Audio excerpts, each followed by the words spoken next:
This is a parachute olive. It's a small fly, a dun, represents a dun. It starts with a size 14 dry fly hook. I'm using a barbless down-eyed. My thread is olive, it's nano silk, and it's a 30 denier, 30D, which I wax for the first stage when I'm wrapping it around the hook shank. For the rest of it, it's just as it comes. The tail is hackle fibres. I use Coctolino. Dubbing is super fine. It's a very fine synthetic dubbing. This is Wapsi Superfine and olive. The stuff I actually use is a mix of a couple of colours of superfine, grey, brown and olive, to make a sort of brown olive, which I prefer. For the wing I use poly yarn. This is Aero, Tiemco Aero dry wing.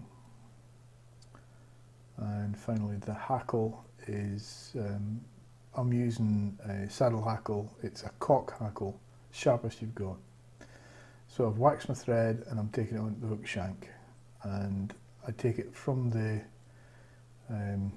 front, near the front of the hook, for the length of the shank. The length of the shank is an important measure for this fly. The tail will be just a bit longer than the length of the shank. That's from the bend at the eye to the bend, the start of the curve at the back of the hook.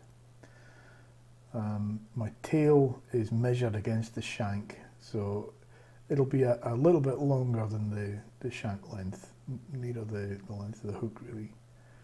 And that you want to use something on the hook as a measure.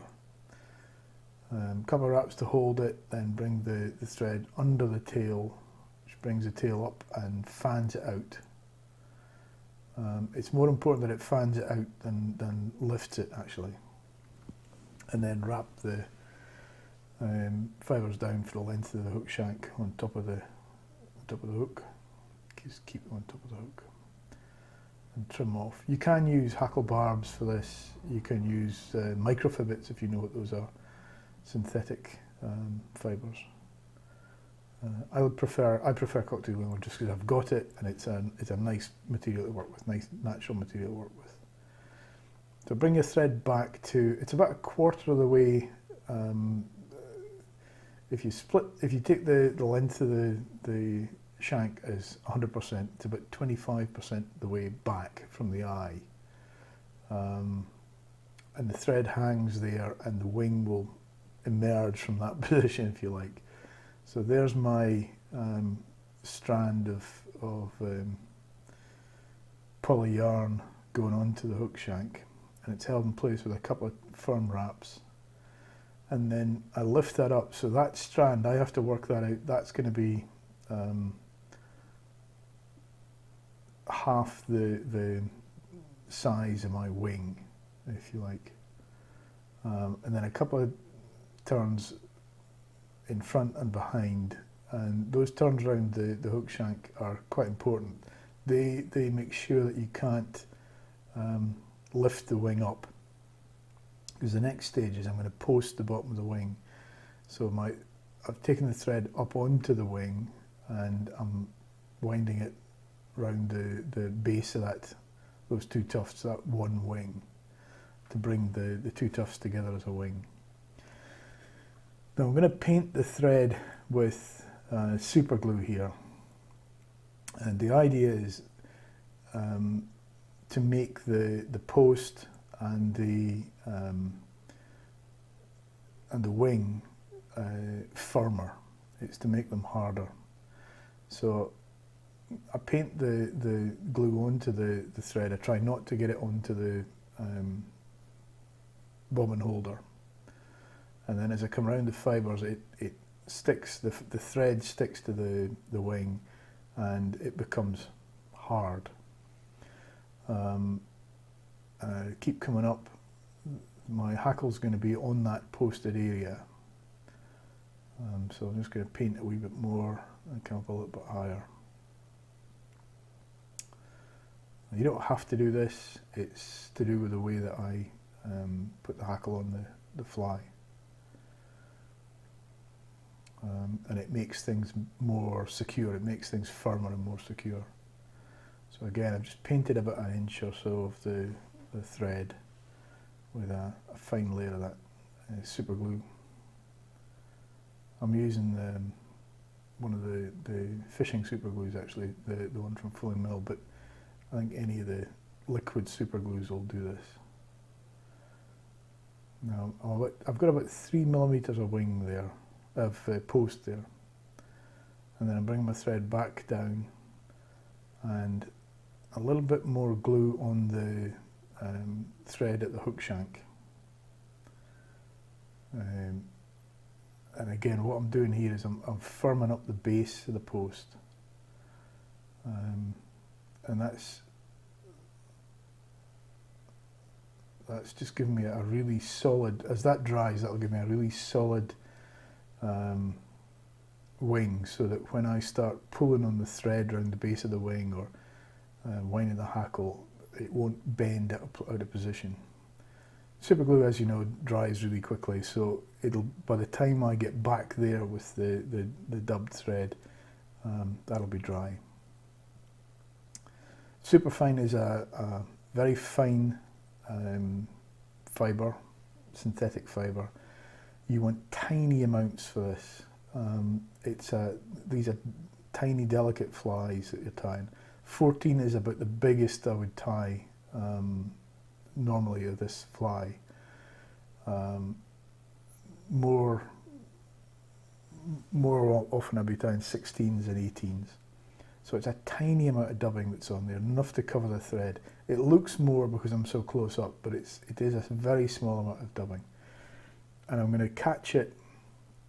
I've twisted it onto the thread, because the thread is unwaxed, I can slide the dubbing up and down the thread, so I can take it to the fly.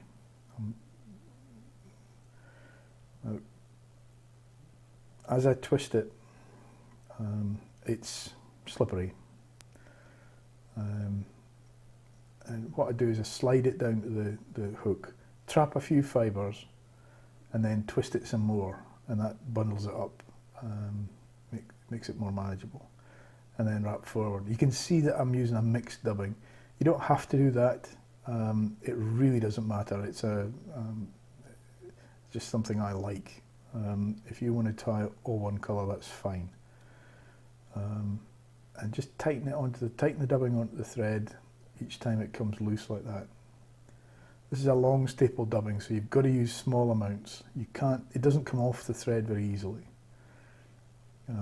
So you can't put on a lot and then strip it off the thread the way you can with some dubbings.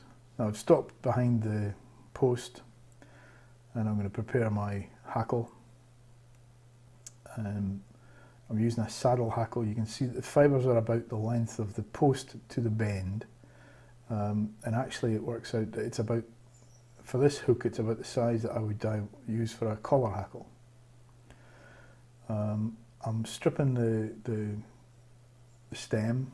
I'm not making any preparation, I'm just stripping the stem. I'm not cutting fibres or anything, because I'm going to tie it on in front of the post quite heavily, and then I'm going to chase it up the post with my thread, and that bend, there's so many wraps of thread around there, and that bend in the hackle, if that comes out, then I should be throwing the fly away and starting again. And my thread comes back down to the hook, and everything's in place and tight. Trim off the waste piece of hackle stem away from the eye, so nothing protrudes over the eye. A little bit more dubbing. I've taken the thread to the eye and then applied a little bit more dubbing, a tiny amount of dubbing, very, very small amount of dubbing. And then I'm wrapping back to the base of the post. I'm really just filling in that empty space, covering up the thread ahead of the post and at the post, at the base of the post. a few crisscross wraps at the base of the post, and then I want my thread to end up on my side of the hook shank.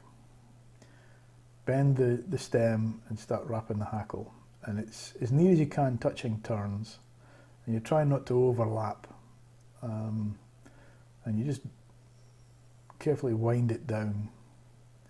There's going to be some flare of these fibres because you've got both sides of the hackle on. You can strip one side of the hackle, the side next to the post, and make a much neater fly. I quite like this way, and it's a lot faster doing it this way. Now I've brought the hackle stem, I've wound the hackle down to the fly, and I'm going to pick up my thread in the bobbin holder, obviously. You can see that it lies on the side of the fly facing me, and I'm going to pick that up and wind it round the base of the post, which is going to catch in the stem. The important thing is I'm catching in the stem of the hackle, and I give it about 3 turns round the post and stem. Then I'm going to lift the hackle and give it a couple of turns of thread, make a couple of turns of thread under the hackle on the post, and again that locks the whole thing in place. So the hackle's now well secured to the post. The next step is to trim away the hackle. So my fine tip scissors are going in. I'm looking for just the stem, and as close as I can, trimming it, cutting the stem. And you can see that the thread is again lying in that position on this side of the body of the fly. And I bring it round round the base of the post again, to the far side. Sweep everything back, and then it goes round over the dubbing to the head. Now it's outside the dubbing, doesn't make any difference. The fish won't refuse it because there's a turn of thread on top of the dubbing.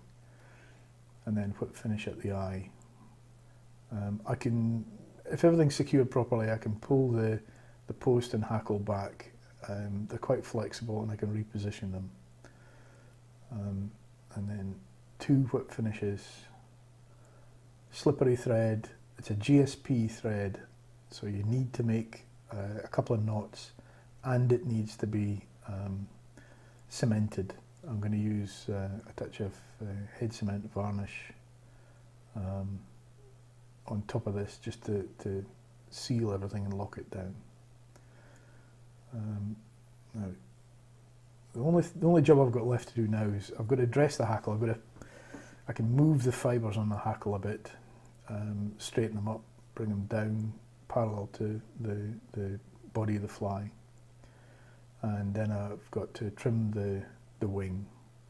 I've used 1 card width of polypropylene yarn, so that's now sticking up a little bit far. My length there is about the same length as the body, I suppose, and that's it. That's the parachute olive. Good fly, dry fly obviously, sits nicely on top of the water.